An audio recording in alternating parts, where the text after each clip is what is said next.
Next up, we have Louise McMullan from Equity. Can I once again remind people to please keep their responses to within 3 minutes because we have quite a lot to get through today. Louise, can you hear me? Yeah, thanks, Andrew. I'll keep it very brief because a lot of what I wanted to say has been said very well by Noel, by Deborah, and by others.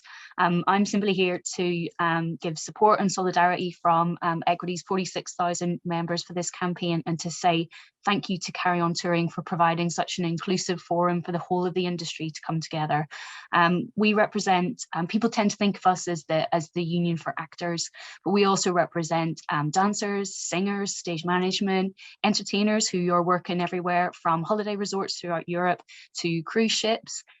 We represent people who work as fashion models and people who are dependent on small-scale touring throughout Europe to keep their creative businesses going. People who rely on that one gig doing a TV commercial that might be filmed in Portugal in 3 days from now, and they're relying on that to pay their mortgage for the next couple of months. So as you said in your opening remarks at the start of the summit, some of the people who are going to be hardest hit by this are those people who are independent artists. They're relying on one-off gigs. There are people who work in small scale touring and in the more independent areas of our sector. They're the emerging artists, they're the young artists. Many of them are established artists, but maybe for the whole of their career, they've worked in a very, very precarious end of the industry. They love what they do, but the gig economy, we are the original gig economy. It's a tough place to work as it is.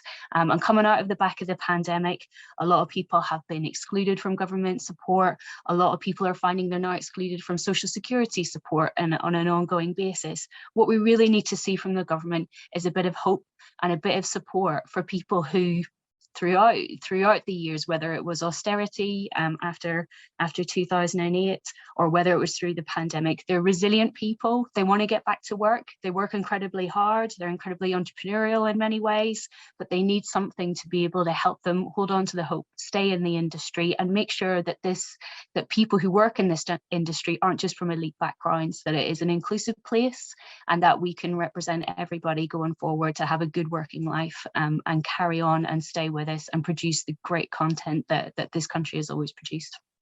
Thank you very much, Louise there. Louise from Equity, reminding us that there is the very real danger of a glass ceiling being created across all of culture unless they retrain as fish.